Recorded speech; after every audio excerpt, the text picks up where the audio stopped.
नमस्कार, जय जोहार। IND24 के खास कार्यक्रम बिग टॉक शो में इस बार हमारे साथ चर्चा के लिए जो खास मेहमान जुड़ रहे हैं उन्हें कांग्रेस के राष्ट्रीय सचिव के रूप में जाना जाता है। राजेश तिवारी जी की मैं बात कर रही हूँ।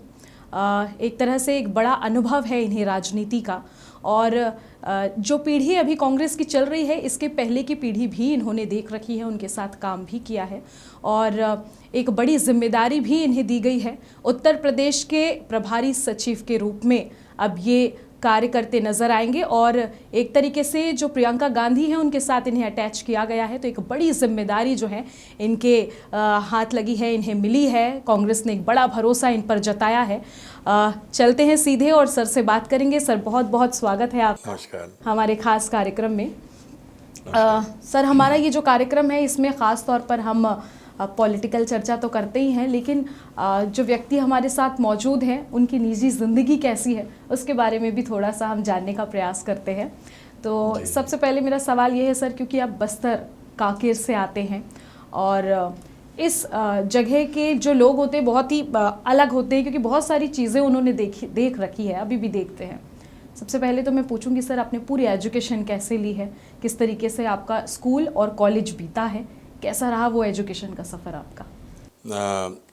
मेरा होम टाउन कांकेर है और मेरी पूरी प्राइमरी से लेकर हायर एजुकेशन तक की जो शिक्षा कांकेर में हुई।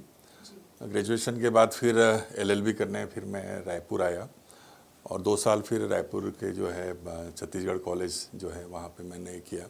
उसके बाद जब कांकेर में लॉ कॉलेज खुला तो फिर मैं वापस फिर कांकेर में मैंने पढ़ाई पूरी अपनी की और उसके साथ साथ छात्र जीवन से ही जो है NSY के पॉलिटिक्स में वहाँ पे आ गया था। वहाँ से एक प्रकार से शुरुआत हुई। तो कहना चाहिए कि 17-18 साल की उम्र में ही जो है स्कूलिंग के समय में तो छात्र संघ के चुनाव लड़ना, स्कूल में कॉलेज में छात्र राजनीति में जुड़ा रहना, छात्रों के मुद्दों को लेकर बहुत से आंदोलन हम लोगों ने उस समय किए हैं।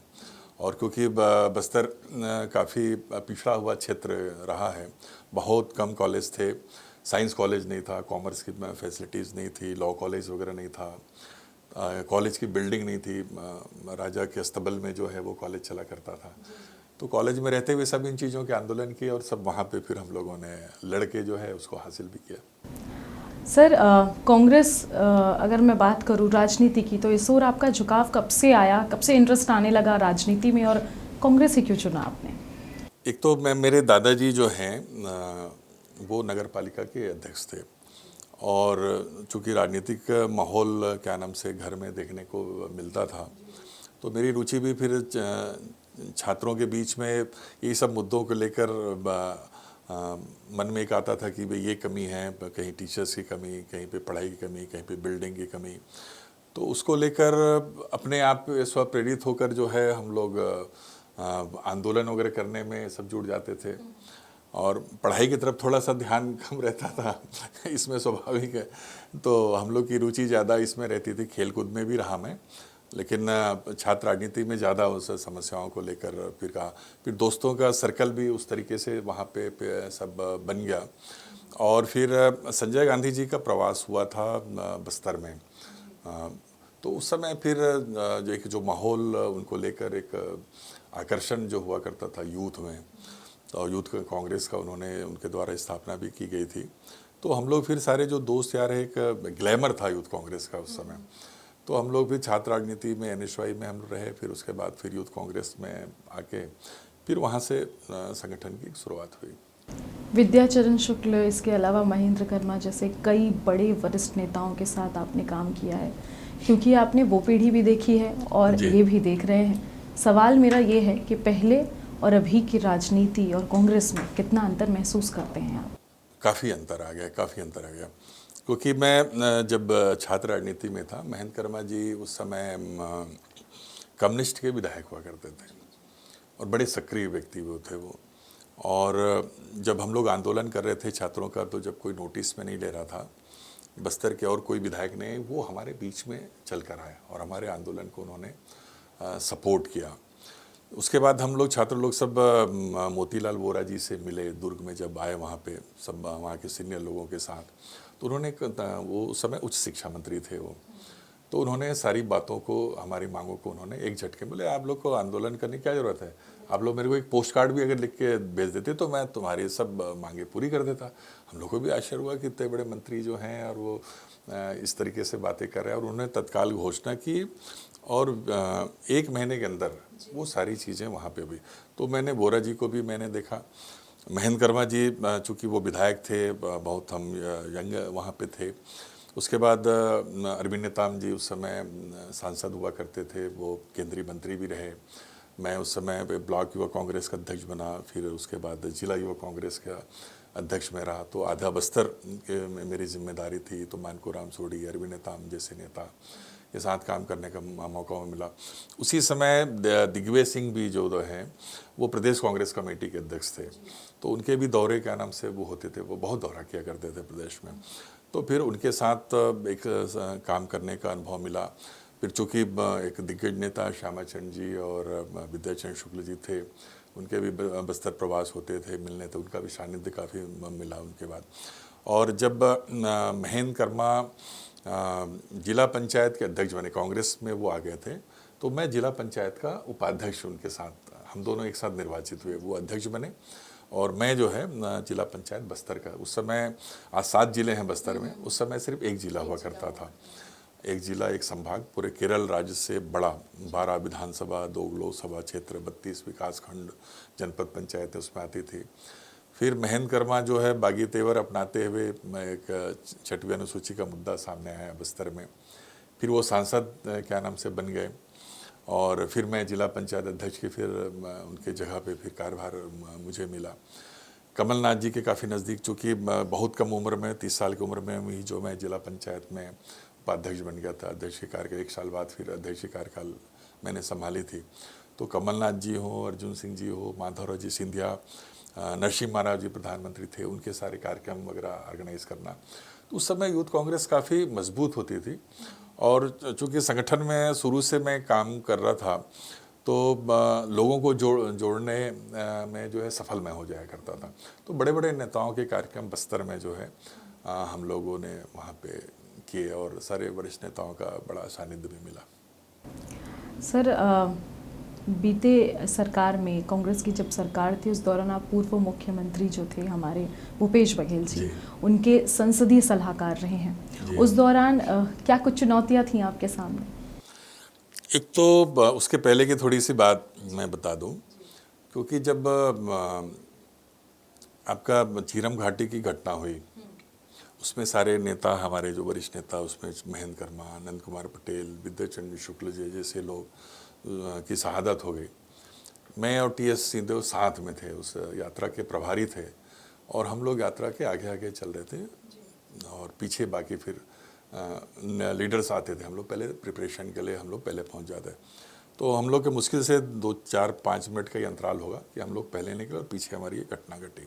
उसके बाद क्या नाम से, जब भूपेश बघेल जी को फिर जब जिम्मेदारी दी गई प्रदेश कांग्रेस कमेटी के अध्यक्ष की 14 में, और विधायक दल के नेता बने टीएस सिंहदेव, तो टीएस सिंहदेव जी ने मुझे विधायक दल का सचिव बनाया, और भूपेश बघेल जी ने प्रदेश कांग्रेस कमेटी का मुझे महामंत्री बनाया।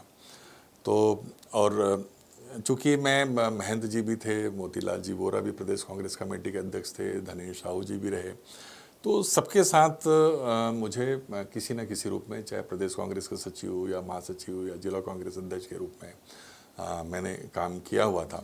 तो एक सबसे कोऑर्डिनेशन बहुत ठीक था, और इसी वजह से वो संसदीय सलाहकार की जो जिम्मेदारी भूपेश बघेल जी ने क्या नाम से मुझे दी, कि उन्होंने देखा कि विधायकों से भी सामंजस्य, दूसरा फिर पूरे उन्होंने जो संगठन की जिम्मेदारी दी थी, पूरे प्रदेश में बूथ स्तर पे कमेटी खड़ी करने का, जो सबसे बड़ी चुनौती थी, जो कांग्रेस का नीचे कैडर नहीं था, लोग तो थे लेकिन एक संगठित वो नहीं था, तो वो उनके साथ मिलके करने का हुआ। तो उसमें इसी वजह जिम्मेदारी दी कि संसदीय अनुभव भी है, तो विधानसभा में जो है विधायकों को उनके जवाब, उनके प्रश्न के लिए जो है वो मदद भी क्या नाम से होगी, और उसके साथ साथ जो कार्यकर्ता है संगठन के बीच में भी जो काम किए थे, तो वहाँ पे करना। और चूँकि सभी नेताओं के साथ मेरे बहुत अच्छे संबंध पहले से रहे हैं और आज भी है, मैं किसी गुटबाजी में रहता नहीं मैं, और इसी वजह से सबको जोड़ लेता हूँ और ईमानदारी से काम करता हूँ, तो सब ईश्वर की कृपा की बात को सुन भी लेते हैं। तो एक चुनौतीपूर्ण तो था, क्योंकि बहुत से ऐसे जब सत्ता जब आती है जी, तो अपने साथ बहुत सी बुराइयां भी लेके आती हैं। बहुत से ऐसे लोग जिनका संघर्ष के दिनों में कोई साथ नहीं था, जो अवसरवादी जो लोग होते हैं, चाहे वो प्रशासनिक स्तर के अधिकारी हों, चाहे वो पार्टी के अंदर हों या बाहर के लोग जो आ जाते हैं, तो ऐसे लोगों के वजह से काम करने में दिक्कतें होती है। बहुत सी बातें जो आप सही बात कहना चाहते हैं, वो बातें अनसुनी भी हो जाती हैं। कई बार उस चीज़ को इनकार किया जाता है, क्योंकि ऐसे लोगों की जो संख्या ज़्यादा बढ़ जाती है, जो नेता के मुंह को देख के या वो क्या सुनना चाहते हैं उस तरीके से बातों को करने लगते हैं। तो एक चुनौती तो उस दौर में था। फिर भी एक अच्छी बात रही कि भूपेश बघेल जी ज़मीनी चूँकि व्यक्ति होते थे, अब आज भी हैं ज़मीन से जुड़े हुए, तो इस वजह से जो बहुत सी जो पब्लिक के बीच के जो मुद्दे जो आते थे, बहुत से संशोधन भी जो विधानसभा में जो हुए, बस्तर के बहुत सारे मामलों को लेकर जो हम लोगों ने की पहल की वहाँ पे, चाहे वो पेशा का नियम बनाने की बात हो, FRA का जो है वनाधिकार कानून में जो है पूरे जो जंगल को है गांव वालों को सौंपने का, जल जंगल ज़मीन का जो अधिकार जो उनका मुद्दा रहा है, उनको उन्होंने पूरा करने का काम किया। फॉरेस्ट प्रोड्यूस वगैरह जो है ये करने का, तो बहुत सी ऐसी चीज़ें जो है उन्होंने किया और एक अच्छा अवसर भी मुझे मिला। और मैंने कोशिश भी उस समय करता रहता था कि बाकी मंत्री, खासकर TS सिंहदेव जी के साथ इनका सब ये बना रहे, तो मैंने काफ़ी कोशिश भी की, प्रयास भी करता रहा। बस्तर को जिताने के लिए आपको रणनीतिकार का नाम दिया गया है और 2018 में बहुत ही बेहतरीन बूथ मैनेजमेंट आपने किया है। कैसे कर पाए सर? ये कितनी कठिनाई आई, कितनी चुनौती आई इस बीच? एक तो पहले कोई नेता इस बात को तैयार नहीं हो रहा था, क्योंकि हम लोग की कोर कमेटी उस समय 3-4 लोग, चूँकि CLP TS सिंहदेव जी थे, भूपेश बघेल जी अध्यक्ष थे, मैं, वर्मा जी, और ऐसे 3-4 लोग हम लोग बैठ के पहले रणनीति बनाते थे कि इशूज़ क्या होने चाहिए, संगठन को कैसे करना चाहिए, सारे नेताओं को किस तरीके से, और उसके बाद फिर सारे लोगों के साथ बैठ के चर्चा होती। तो मैंने इस बात को रखा था कि अगर किसी विधानसभा को अगर आपको जीतना है, तो हम चुनाव के टाइम में लोगों को तैयार करते हैं, चुनाव में हम जाते हैं, जीत हार होती है, उसके बाद उन लोगों को हम भूल जाते हैं। तो हमको मेन जो हमारी जो ब्लॉक के नीचे जो कड़ी है, हम सीधे बूथ पे फिर पहुंचते हैं, लेकिन बीच की जो कड़ी जो उनको पकड़ने वाला है वो होना चाहिए। तो हमने इसलिए जोन सेक्टर का कॉन्सेप्ट, तो सारे नेता ने कहा कि सहमत नहीं हुए इस बात को कि नहीं क्या नाम से ये ठीक नहीं है, गुटबाजी बढ़ जाएगी, तो ब्लॉक कांग्रेस कमेटी को संभालना बड़ा मुश्किल होता है। तो ये तय हुआ कि जहाँ विधायक है उनको छोड़ दो। फिर जहाँ विधायक नहीं थे तो वहाँ पे हम लोगों ने ये तय किया कि हर विधानसभा में 30 से 40 हम जो है स्थानीय लीडरशिप को हम डेवलप करेंगे, जिनकी वहाँ पे ज़मीनी पकड़ हो, और उनके माध्यम से हम बूथ स्तर की जो है टीम को हम बनाएंगे।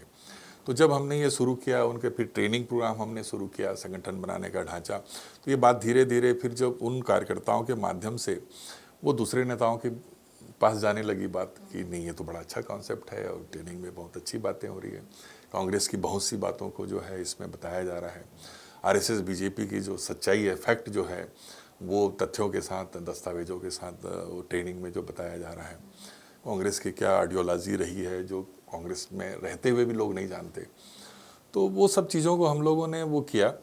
और बस्तर में चूँकि नक्सलवाद की समस्या रही है, और अंदर से ये भी रहता था कि लोग काम तो करते थे लेकिन बोलते थे कि हम सदस्य नहीं बनेंगे, हम पदाधिकारी नहीं बनेंगे, नहीं तो हम टारगेट में आ जाएंगे। तो वहाँ पे गोपनीय रूप से जो है वहाँ पे टीम तैयार करना, भले उनको जिम्मेदारी ना देके, लेकिन हमारे रिकॉर्ड में वो रहता था, वो काम करते थे। तो बस्तर में पूरा किया। फिर दूसरा वहाँ पे एक निष्पक्ष रूप से, मतलब सबसे अच्छी बात रही 2018 के चुनाव में, सारे नेताओं ने जीतने वाले उम्मीदवार को लेकर जो है अपनी राय जाहिर की। वहाँ पे खिंचतान नहीं हुई 2018 के चुनाव, जो उसके पहले के चुनाव में मैंने जो देखता था मैं, और जिसकी वजह से हम लगातार 15 साल हारे। तो वो 18 के चुनाव में एक सबसे अच्छी बात थी कि सब जो है, और उसके पीछे कारण ये था कि हम लोगों ने कार्यकर्ताओं को ट्रेनिंग दी, और कार्यकर्ता जो है इस बात को मन बना लिए थे कि हम पार्टी के खिलाफ में नहीं जाएंगे, कोई बगावत भी करता है तो भी उसकी बात नहीं सुनेंगे, ना किसी नेता की बात सुनेंगे। और ये चुनाव कार्यकर्ता लड़ेंगे। मतलब इससे तो ये मैसेज जाता है सर कि अगर खींचतान ना हो तो बिल्कुल, सफलता जो है हमारे सामने होती ही है। छत्तीसगढ़ जो है मध्य प्रदेश के ज़माने से कांग्रेस का गढ़ रहा है। इसी वजह से जब अलग छत्तीसगढ़ बना तो मेजॉरिटी कांग्रेस की थी। 2003 में भी जो परिस्थितियां बनी वहाँ पे भी जो है जो बढ़ गए लोग। पहले जो मैं जैसे विद्याचरण शुक्ल जी, श्यामा चंद जी, मोतीलाल वोरा जी, दिग्विजय सिंह जी, कमलनाथ जी, अर्जुन सिंह सिंधिया जी, इनके साथ काम किया तो ये अपने लोगों को टिकट दिलवाया करते थे। लेकिन अगर उनका आदमी को टिकट नहीं मिले, अगर वो उनके अपने समर्थक को, तो वो उनके जो समर्थक उस क्षेत्र में रहते थे वो विरोध नहीं करते थे, पार्टी के खिलाफ में हराने का काम नहीं करते थे, ना नेता बोला करते थे। बाद में तो 2003 के बाद परिस्थितियां बदल गई, कांग्रेस के ही नेता जो है वो कांग्रेस को हराने लगे। और यही कारण है कि 3 बार जो है भारतीय जनता पार्टी की सरकार बनी। लेकिन 18 में यूनाइटेड हुए हम, सरकार बनी, फिर उस गलती को हम लोगों ने। उसी से रिलेटेड एक सवाल लूँगी सर, 2018 में जीत और जीत के बाद की हार बहुत सरप्राइजिंग थी, और आप कारण क्या मानते हैं इसका? इसके पीछे 2-3 कारण हैं। एक तो हम लोगों ने जो कार्यकर्ताओं को जो बूथ हम लोगों ने बनाया, हम लोगों ने उन कार्यकर्ताओं के मन में एक विश्वास पैदा किया कि ये जो सरकार जो बनेगी ये नेताओं की सरकार नहीं होगी, ये कार्यकर्ताओं की, आम जनता की सरकार होगी। और जो बूथ लेवल पे जो हमारे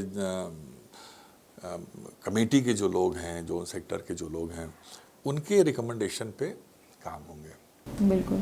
तो ये हमने बहुत ज़्यादा उनके मन में, और उन सारे लोगों को, उन बूथ अध्यक्षों को सीधे राहुल गांधी के साथ संवाद कराया हमने। बिलासपुर में भी पूरे उस संभाग के, बिलासपुर संभाग के हमने 3 हिस्से में बांटा। बस्तर में हमने कराया, दुर्ग में कराया, रायपुर संभाग के, और तीन संभाग जो मेजर जो उस समय बटे हुए थे, और बिलासपुर में। तो वो कार्यकर्ता के मन में ये था कि भाई अब ये हमारी सरकार होगी और हमारी चलेगी। कि जैसे मैंने कहा कि सत्ता के साथ जो चीज़ें आती है उसमें मैं भी अपने आप को शामिल मानता हूँ। जो भी हमारे जनप्रतिनिधि, विधायक, और ये तो एक एरोगेंटनेस जो आ गया, कहीं ज़्यादा कहीं कम, तो वो क्योंकि छत्तीसगढ़ की एक तासीर है कि यहाँ पे नेता का जो है वो जुड़ाव ज़मीन से आदमी चाहता है।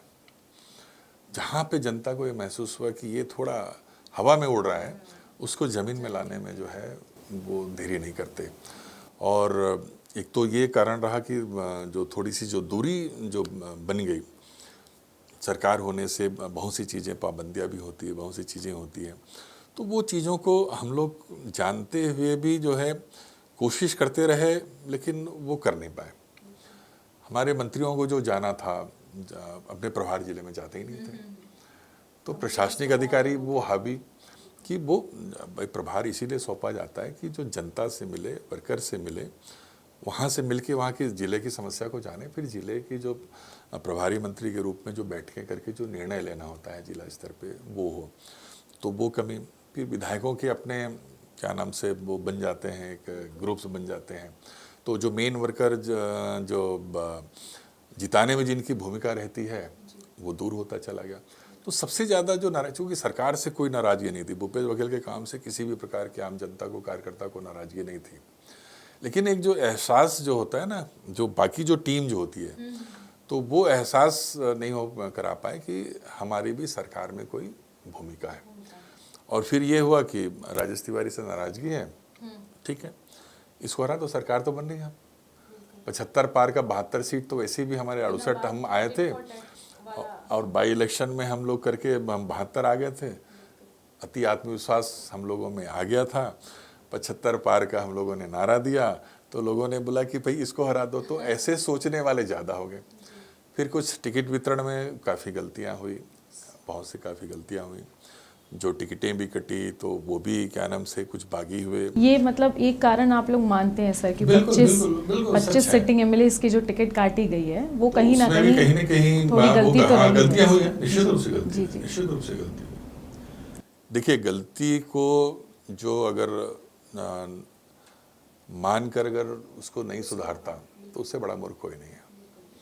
तो हमारी जो गलतियां हैं, और ये सार्वजनिक है, सब जान रहे हैं, अब उसको मुझे स्वीकार करने में कोई मतलब हर्ज नहीं है मुझे।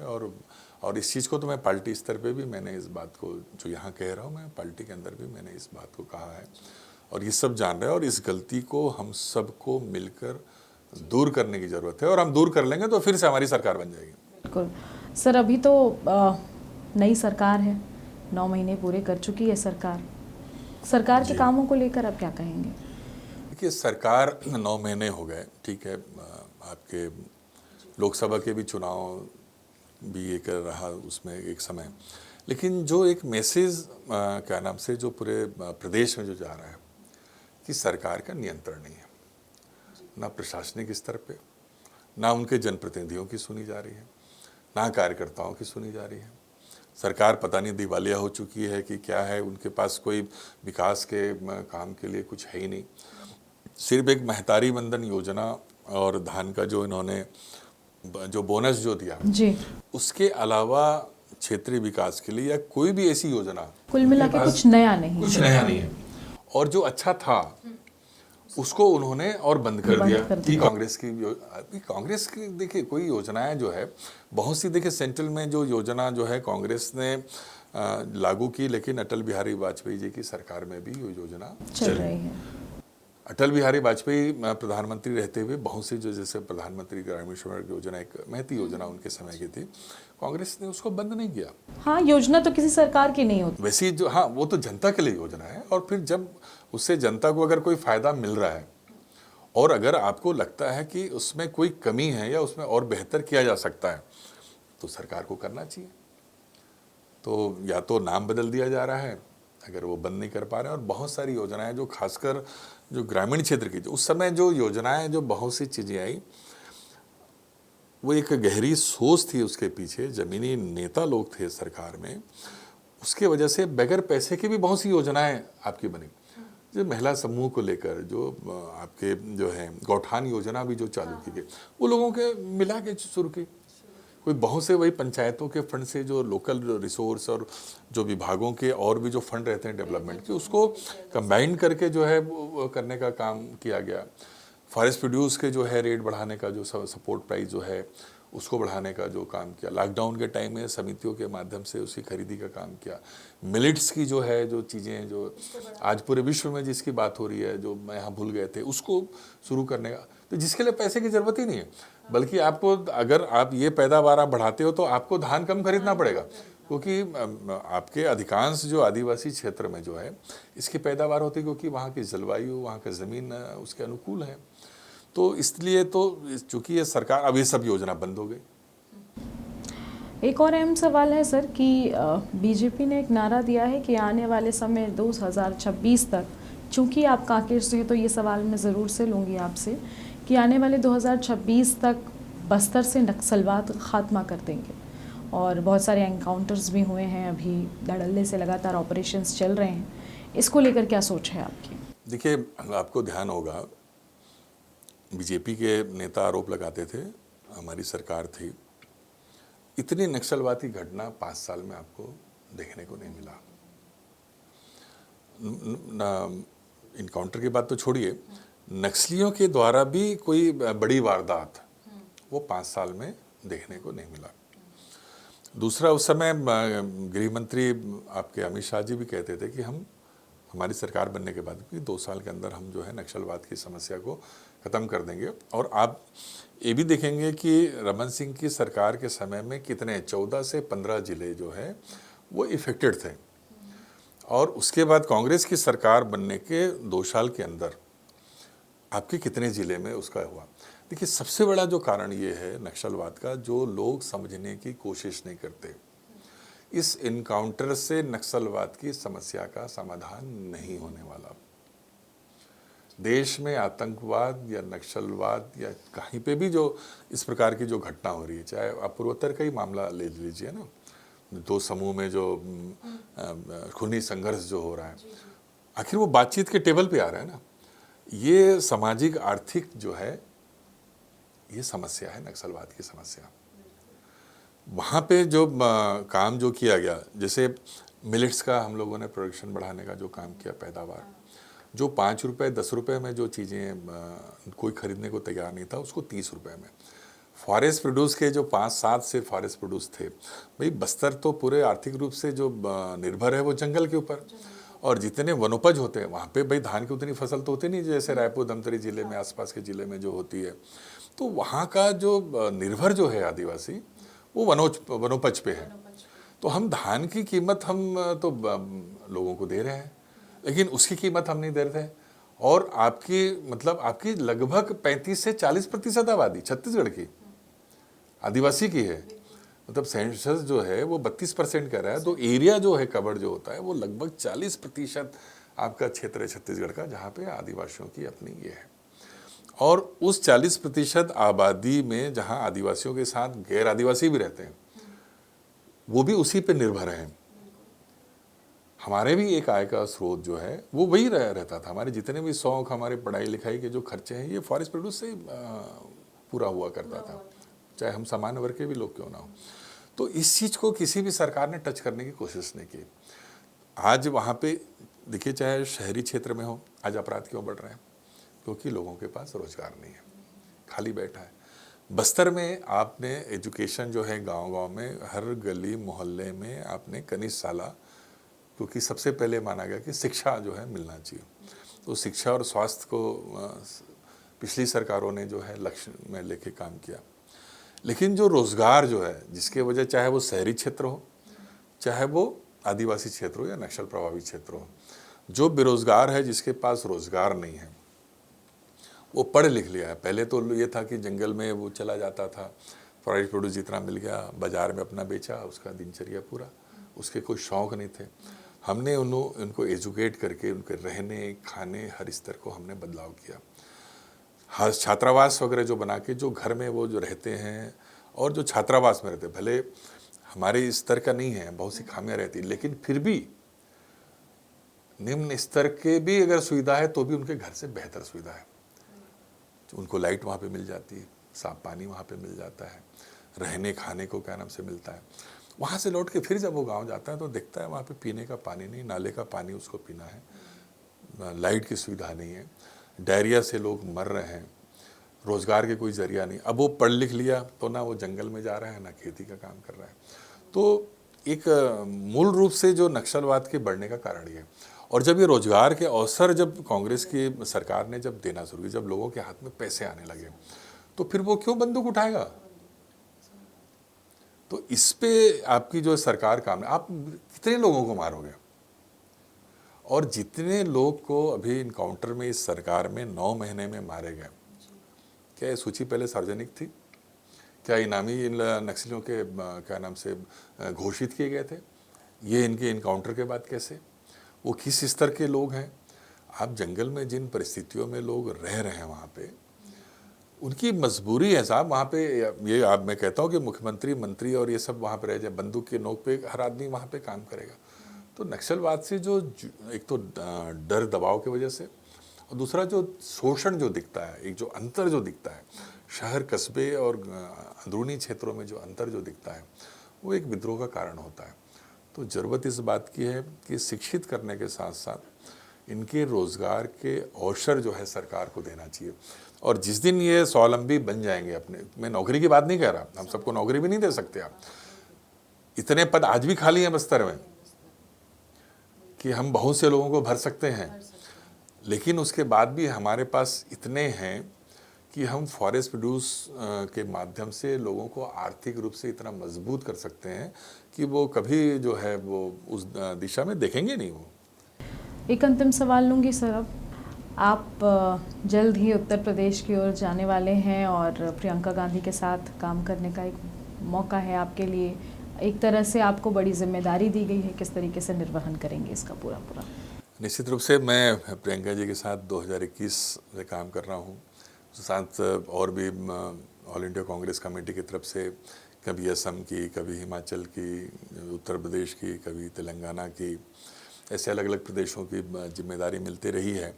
और उत्तर प्रदेश एक चुनौतीपूर्ण प्रदेश भी है, जहाँ पे बहुत से मुद्दों के आधार पे आम जनता, जाति और धर्म पे तो बटे हुए लोग ही हैं, एक काफ़ी चुनौती है उस मामले में हम लोगों के लिए।